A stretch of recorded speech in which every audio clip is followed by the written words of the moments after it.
What's going on, poker family? I am back. I know it's been a few months since I uploaded, but I just wanted to say I was taking some time off, getting my fitness together and things of that nature. But I have still been playing at MGM, and mainly it's been the last few times that I've played. I've had multiple people, around 10 people, probably approach me telling me that they like my videos, that they watch them, and they're waiting for the next one. So I definitely appreciate all y'all. Y'all don't know how much that actually means to me. I know I'm a small channel, but just to see that a few people in my ecosystem watch the videos, I definitely appreciate that. So we are almost at 1K. So if you're watching this and you're not subscribed, please help me get the 1K. Like, comment, and subscribe as well to get it to other people. Support the algorithm. But yeah, I just wanted to shout out to everyone, and I'm gonna put my information in the link below. If you want to schedule a time where we can play together at MGM, I'll get you into one of my home games I play, or if you want to play on the app from your house, I can get you into the games that I play there. So, anyways, let's just get right to the hands, and I'll catch y'all at the outro.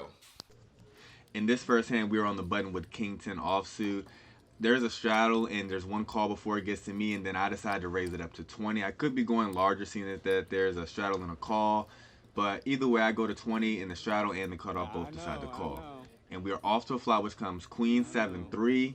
And so they both checked to me, and I unfortunately checked back. I think I should be putting out a C bet, just to kind of clean up some of the equity, but I don't. And the turn is actually a beautiful card. It is a king of diamonds. It does bring in a diamond flush draw. So when it gets to me, I bet a little bit bigger. I bet for 45, and only the cutoff sticks in the call. So they could definitely have a flush draw here. And so when the river is an ace, I don't love it, because if they had the ace high flush draw, they could have backed in the top pair. And so when it checks to me, I decide to check. And of course, they have ace jack of diamonds. So I'm definitely frustrated, not at them because their hand makes perfect sense. But definitely, I think I should be putting out a C bet on that flop. It's only three ways with two opponents. So maybe we made a mistake here, but in poker, you got to just try to play better in these next hands. So let's try it in the next one. So now we're looking down at a very pretty hand, 9-10 of diamonds. We are in the hijack. There's a straddle and there's two calls. So when it gets to me, I'm going to raise this up a lot larger than last time. It's not going to be no $20 raise. I bump it up to 30.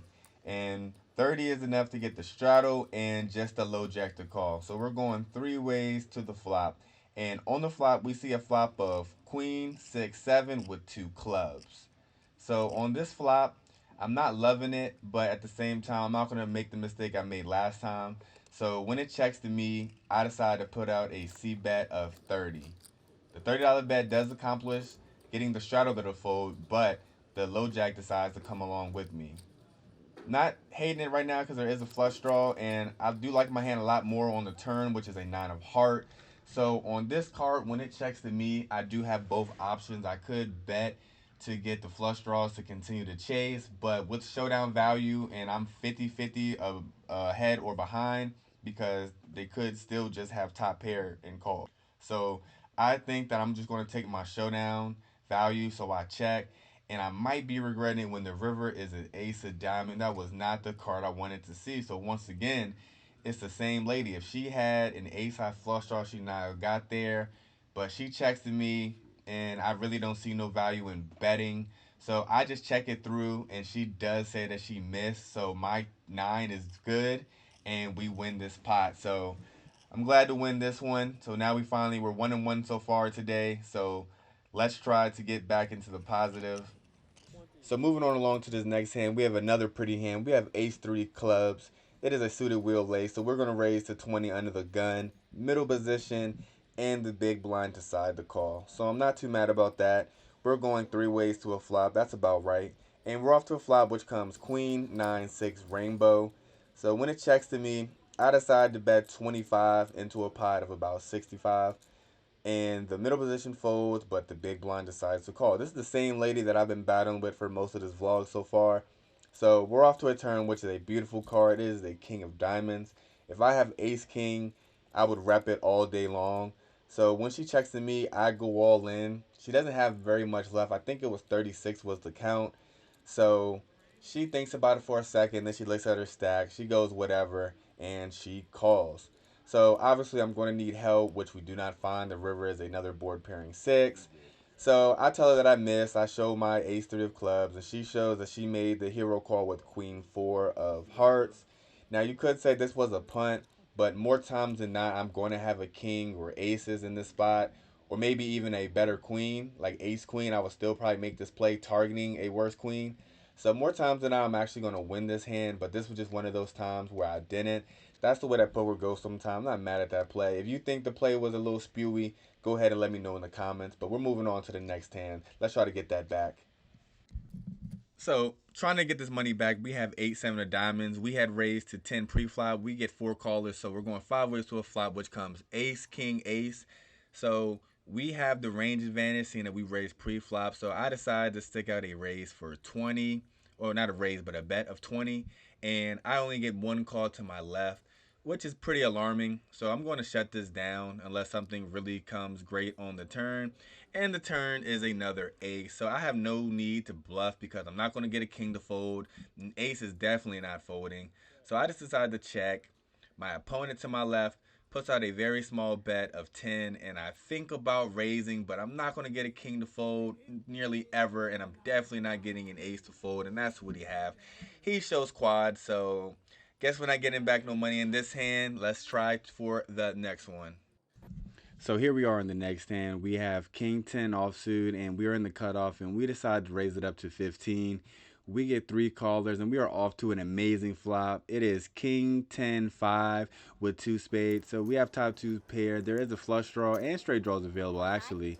So when it gets to me, I just decide to bet out for 25, and I only get 1 caller. So we're off to a turn, which is a 6 of spade. So the straight draw bricks, but the flush draw does get there. But I'm just going to keep on betting until we learn that somebody could possibly have a better hand. So I bet out for 75. If he has a flush, he's going to call for sure, maybe raise.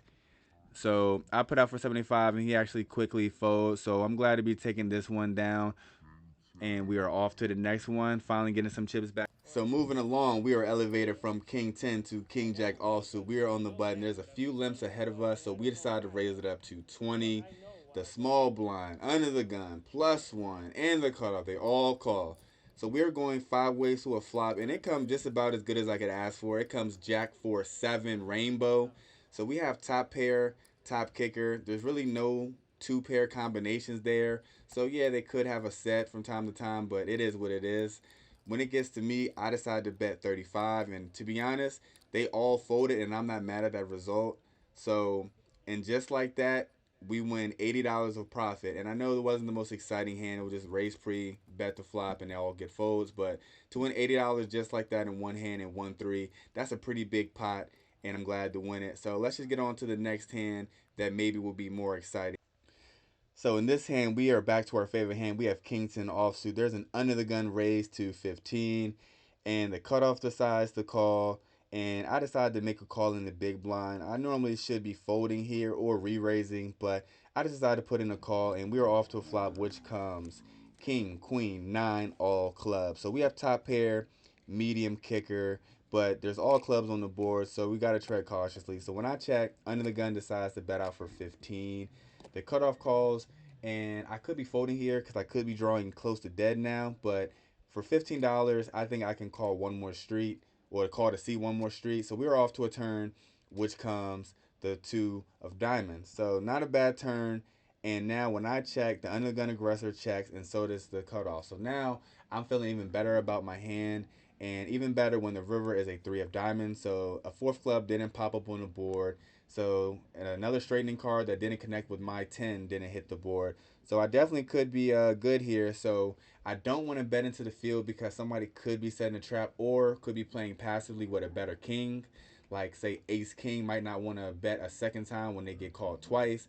So I check, and now the under the gun decides to bet out for 35. The cutoff calls, and now it's just on me to make my decision. So I'm really confused on what hand could he have that bet the flop, decided to check the turn, but then wakes up and wants to bet the river. So because it doesn't make sense, I decided to stick in the call. And unfortunately, he shows that he rivered a set, which I'm not happy that he caught that card, but at least it does make sense. So it is what it is. Maybe I'll get to river a set soon. So moving on along, we limp under the gun with pocket fives. Not the best strategy, but sometimes in low stakes you can do that. Try to hit a set. So, anyways, we are off 5 ways to the flop because everyone limps. And it is ace, queen, five with two hearts. So we have bottom set on a flush draw board. So I decided to lead out into this flop for 15. And only the big blind to my right, the same lady I've been battling with, decides to stick in the call. So now on the turn, we are off to a queen of clubs. So now we have a full house. And strangely enough, she decides to lead for 25. So with this sizing, I could raise and just put her all in, but I'm in position and I don't want to scare her away. Obviously, if she has an ace and another one comes, that would suck, but it is what it is. So I just stick in the call and I'm off to the river, and the river breaks out as far as the flush draw. So I am saddened to see that she checks the river, but I look at her stack. She has 30, so I decide just to bet out 20. I know she'll call with an ace, and she does call, and we show the full house and we win. So I know you could say I should just go all in, but just as an exploit to make sure you get called, when people hear the words all in, it scares them away. So as an exploit, I bet 20, I got called, we win. So let's just take this momentum to the next one. So in this hand, we have ace four of diamonds. I started recording a little late, so the pre-flop action was as follows. There was an under the gun raise to 10. I decided to call. The button call, small blind calls, and the big blind decides to min raise it only up to 20, and they only have like 75 in their stack, so they could have just went all in with all that dead money. But either way, they just decided to min raise, and everyone who called the 10 decides to call the 20. So we're off to the flop, which is 7, 8, 9 with two diamonds. So we do have the nut flush draw. When the small blind checks, the big blind decides to rip it all in for 55. The under the gun to my right decides to put in the call, which is pretty good news. So I'm getting a really, really good price to hit a diamond. So I stick in the call, just hoping that no one else raises. But even if they do, I could go with my hand having the nut flush draw. So I'm drawing live to any hands. So luckily, the button just calls, and the small blind thinks about it, and he decides to get out the way. So now on the turn, it is a 5, which is no help to me. So now I'm just hoping that it just checks around, because if somebody puts out a bet, I'm probably going to have to fold depending on what it is. But luckily, it checks all the way to the button, thinks about it, and then checks. So now we're off to a river, which is the 10 of diamonds. So we don't have the nuts. There's two flush, straight flush combinations out there. But obviously, if they have that, then it's just our day to die. So when under the gun checks to me, I decided to bet 125, which is a rather small bet because the pot does have 325 in it currently. So the button thinks about it. He lets go. Everyone else is out of the hand. So I do win that showdown, of course, against the big blinds all in. And that was a huge pot, the biggest one of the day. And so we are going to go to the outro where we will discuss the results of this session. And I'll give you a few of my other thoughts. And I'll see you there. All right, so that's it for the session. Obviously, we ended with a banger, as I always would like to do. So we were into this game for 300, out for 752. I still keep track of my results, of course, like you should. I use an app called Poker Tracker, but you can just use an Excel spreadsheet. Just make sure you log in how many hours you played, your total buy-ins, and everything of that nature. Most people know how to do that, but I just use Poker Tracker. It's easy for me. I'm not getting no promo from them. Just telling you what I use for tracking my winnings and I guess losses. But it was a great session. This session was from December 22nd, I believe, so right before Christmas. I have a lot more sessions that I did record, just never got around to editing. So don't worry, I do have plenty of footage, and I'm still going to MGM way more regularly. If you go up there, you'll see me. Like I said, my information is in the description below. So just hit me up if you want to link up and we can play together, no problem. Or if you want to talk about hand histories, that's fine. You can send me hand histories and we can talk about it. I'll tell you what I think. So just want to say I appreciate that everyone who got to the end of this video. I promise to upload more frequently, and let's just grow this thing. We're almost at 1K. Let's just get there. And until the next video, holla.